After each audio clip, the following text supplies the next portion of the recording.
How to overcome fear and anxiety by being emotionally intelligent. You're going to understand by the end of this video, my light fell down. So by the end of this video, you're going to understand what emotional intelligence is. So make sure you stay to the end for the acronym to understand, are you being emotionally intelligent in everyday life? Emotional intelligence really is how we handle ourselves in daily life and also how we handle relationships, and to actually recognize what is going on and act in a positive way if we do not like what is going on. So if you want to understand the opposite of someone who is emotionally intelligent, this is going to be someone like a narcissist, someone who doesn't act in a positive manner. And it doesn't always necessarily mean a positive manner, but so that we can learn something or act towards our relationships in a positive light. And there really are 4 simple aspects to emotional intelligence. If you want me to explain them in more depth, I can do separate videos for each aspect.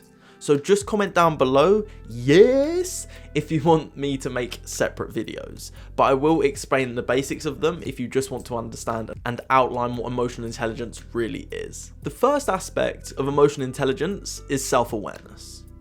Now, this doesn't mean a level of self-awareness where you need to be enlightened. It just means a level of self-awareness where you can understand yourself and what is going on. So to notice how you're feeling and also why you're feeling that emotion. Because someone who is confident can still feel nervous and shy at times. It doesn't necessarily mean they are confident in every single situation they get into. Because all confidence really is feeling comfortable doing the thing that you're confident at. For example, someone who drives, the reason they are a confident driver is because they are comfortable driving. Someone who is very nervous and anxious with driving is not very comfortable. So if you know why you're feeling a certain way, this can really help you to shift it to say, step 1 being, okay, I am feeling this way. How am I feeling right now? I am feeling nervous. Okay, why am I feeling nervous? Because I'm not comfortable talking in a large group of people. Okay, so what does that say that we need to do? Act in a positive manner to make these slight shifts so that we can be confident, because the confidence is already within us. We just have to allow it to come out.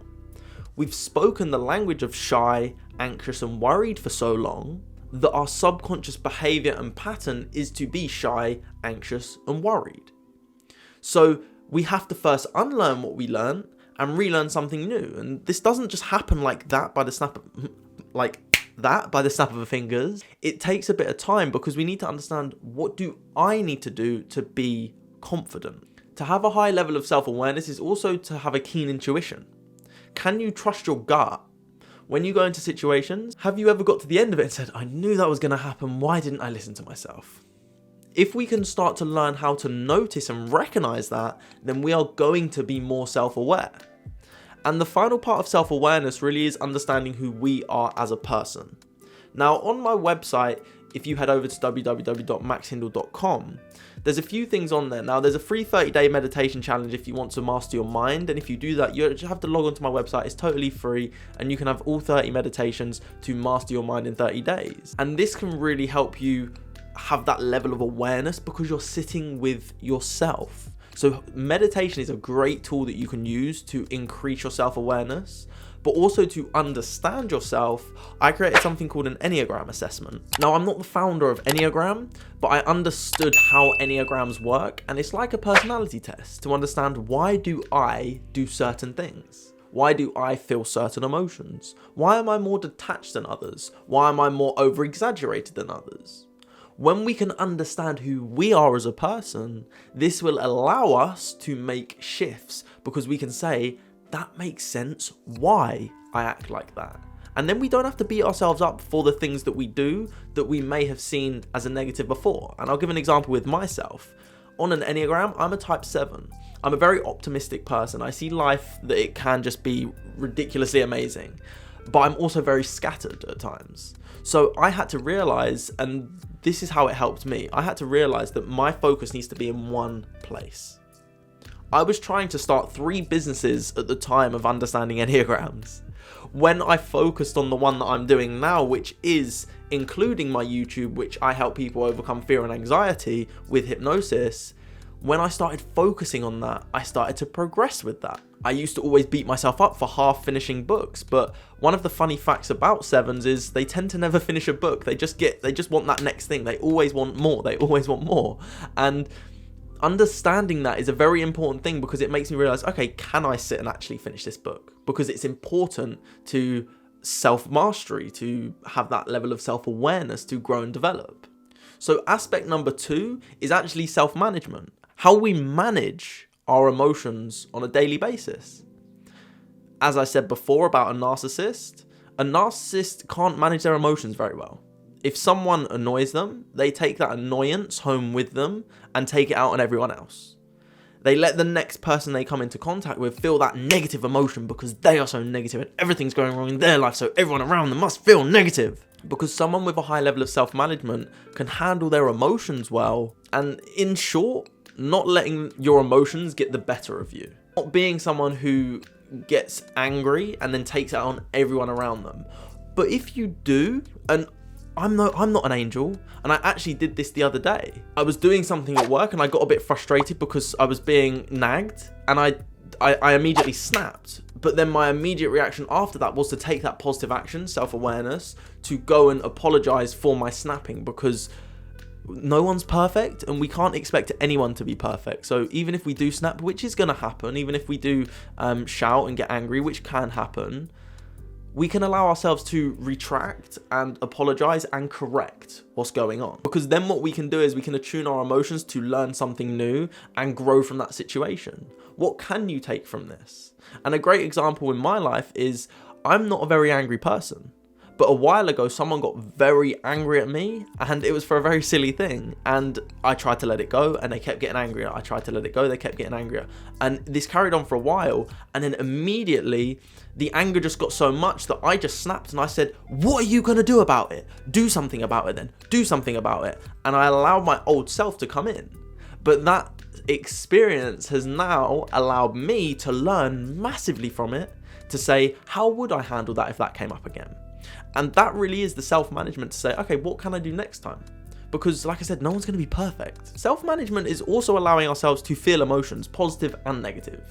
Do we allow ourselves to go and do our passions, to do things we love to do, to feel the love and the happiness and the joy of life?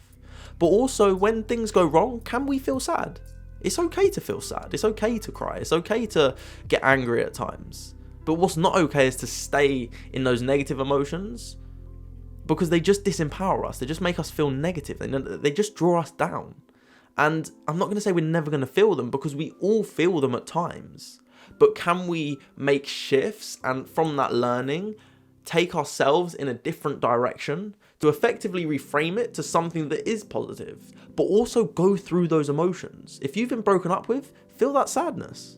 It's okay to feel that sadness. The third aspect is empathy. Can we empathize with others that we're around? Can we read the room effectively? Can you walk into a room and see, yeah, maybe I shouldn't say that. Maybe I should say it in a certain way. Maybe right now is not the right time.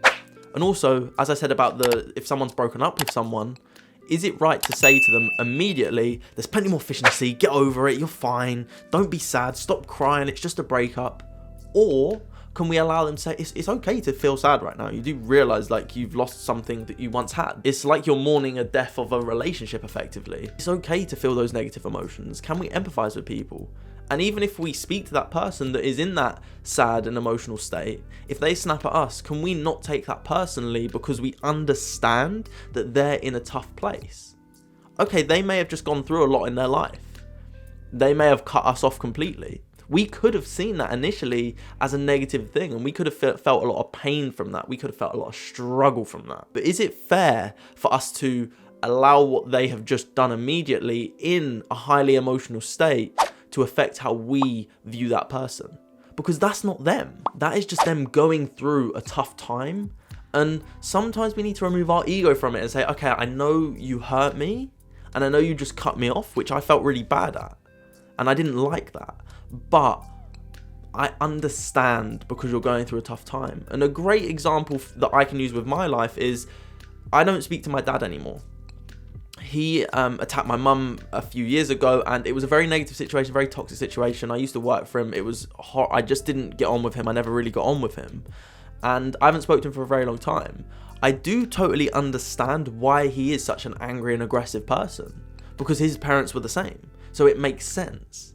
But I don't allow myself to feel those negative emotions, and maybe I'm wrong for the way that I'm approaching that situation, but this is the best way that I can understand that it serves me. Because also I do feel like there's a fine line, and understand what toxicity is versus someone just being negative in the moment.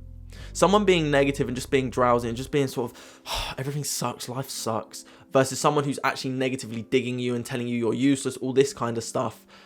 We've got to be aware, again, going back to that self-awareness, no one should treat us in a toxic way, but we can allow people to be negative. Do you know what I mean? Like, we can just allow people to be negative. It's not necessarily a bad thing, because we all have those down days. So understanding the fine line between toxicity and negativity will really help you. And that, again, sort of comes back to self-awareness, but you can understand this with empathy when you're speaking to other people and say, okay, are they just doing this out? And this is the understanding. So having that empathy and self-awareness at the same level, having an understanding, say, okay, are they doing this from a place of toxicity because they are a narcissist? Or are they just doing this and this is very out of character? If it's out of character and we can understand that, it's okay to forgive that person. It's okay to not take that personally. And the fourth aspect is using the first three in our daily relationships, in our relationships with other people. And the acronym that I want to give you today is called SASME, S-A-S-M-E. Now, the way that you can look at it is SAS-me, but the second S and M, the second S and M is actually the self-management. So you've got self-awareness, self-management, and empathy. SASME. Am I approaching my daily life with SASME? Am I going into my relationships with SASME? Because when you understand that you are self-aware, that you can manage your emotions, and you can have empathy, then you, my friend, are an emotionally intelligent creature. This doesn't just happen by the flick of a switch. This is something we have to learn. So if you want me to develop more on self-awareness, self-management, and empathy, put it in the comments below. Make sure you use SASME in everyday relationships. And other than that, subscribe.